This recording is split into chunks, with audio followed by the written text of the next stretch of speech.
Comment ne pas tomber dans le piège des faux conseillers bancaires? Aujourd'hui, on parle d'un sujet qui touche de plus en plus de personnes.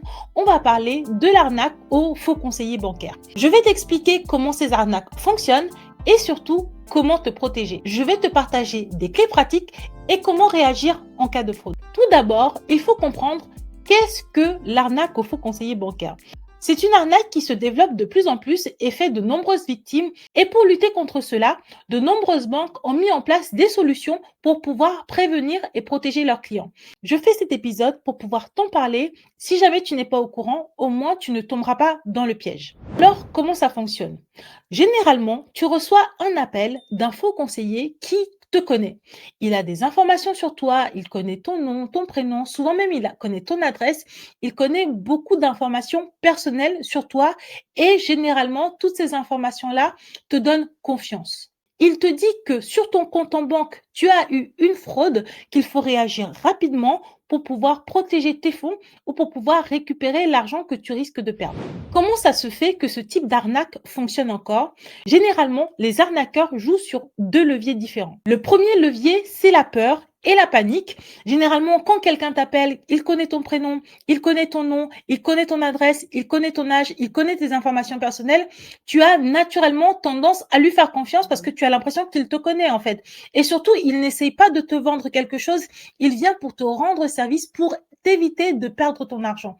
Donc, dans la précipitation et la panique, les gens ont tendance à faire confiance. De plus, il ne faut pas oublier que nous sommes dans une ère où les fraudeurs, arnaqueurs, escrocs sont de plus en plus sophistiqués. Ils ont des logiciels pour pouvoir faire apparaître le nom de la banque sur ton téléphone personnel. Ils ont des logiciels pour pouvoir aller récupérer un certain nombre d'informations sur toi. Donc, vraiment, il faut être extrêmement vigilant parce que généralement, c'est souvent très bien fait. Donc, une fois que cette personne t'appelle, te donne toutes les informations sur toi et te dit qu'il faut que tu te protèges, généralement, elle va te guider pour faire un virement, pour donner à ton tour d'autres informations. Elle peut même te dire qu'elle va se connecter pour toi ou te demander des informations bancaires comme ton identifiant et ton mot de passe. Et c'est là que vraiment l'arnaque commence parce qu'elle a accès à toutes ces informations et elle peut faire des virements de compte à compte, depuis ton compte vers son compte. Ou alors, elle peut aussi te demander, toi, de faire des virements vers des comptes externes et en fait, c'est son RIB que tu vas renseigner.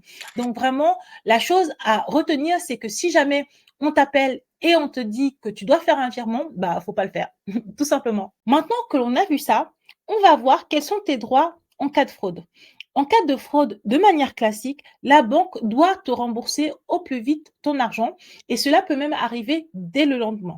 Par contre, la banque n'est pas obligée de te rembourser tes fonds si jamais elle se rend compte que tu as été négligent. Si jamais on se rend compte que c'est toi qui as donné tes informations, ton mot de passe, ton identifiant, ou si c'est toi-même qui as fait le virement vers un compte externe, eh bien là, si la banque peut prouver tout cela, eh bien elle ne te remboursera pas et malheureusement, ça sera à toi d'assumer tes pertes.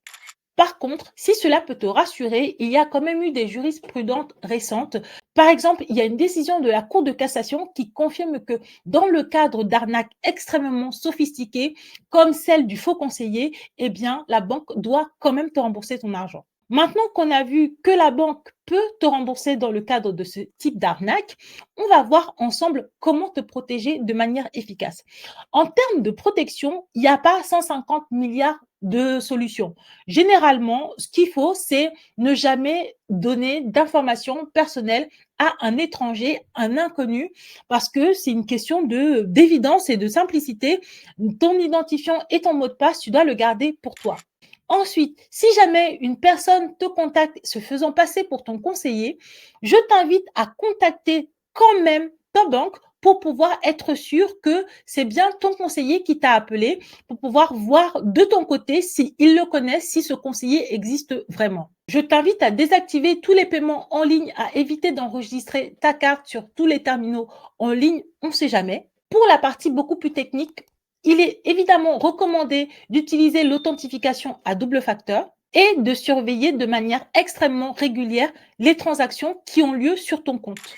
Cela me rappelle une cliente que j'ai en coaching que j'adore qui me dit « Vanessa, tu sais, moi, je regarde jamais mes comptes. » Eh bien, si tu veux éviter de te faire arnaquer et éviter de te faire pirater tes comptes, je t'invite à regarder très régulièrement, si ce n'est tous les jours, tes comptes. Mais alors, que faire si jamais tu es victime?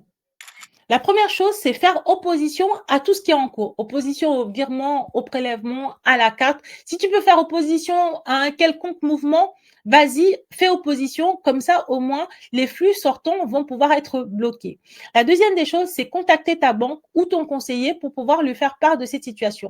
La troisième des choses, c'est aller porter plainte auprès des autorités compétentes pour pouvoir signaler ce problème. Si ta banque refuse de te rembourser, eh bien, je t'invite à demander une justification écrite et ensuite à contacter le médiateur bancaire. Dans la majorité des cas, les banques finissent par céder et rembourser leurs clients, surtout si la fraude est clairement établie. Pour conclure, je vais partager quelques idées principales avec toi. Premièrement, souviens-toi que tu es cliente et en tant que cliente, tu as des droits. Si jamais tu constates une fraude ou un vol, il faut réagir très très vite. Si ta banque rechigne à rembourser, n'hésite pas à te battre. Elle peut céder parce que de toute façon, si tu arrives à prouver que tu es une victime, eh bien cela aura une importance supérieure et la banque devra te rembourser. Et toi, est-ce que tu as déjà vécu ce type de situation? Est-ce que tu connais quelqu'un qui a été victime d'une fraude à l'arnaque? Pour ma part, heureusement, je n'ai pas été victime d'une arnaque de ce type bancaire. Mais à l'heure où je te parle, eh bien, mon compte Instagram a été piraté et on m'a demandé de l'argent pour pouvoir le récupérer. C'est pour te dire que les arnaques, ça concerne tout le monde et il faut rester vigilant, faire attention à toi. Je te laisse là, ma money girl préférée. Je te fais plein de bisous. Je te dis à la semaine prochaine. À bientôt.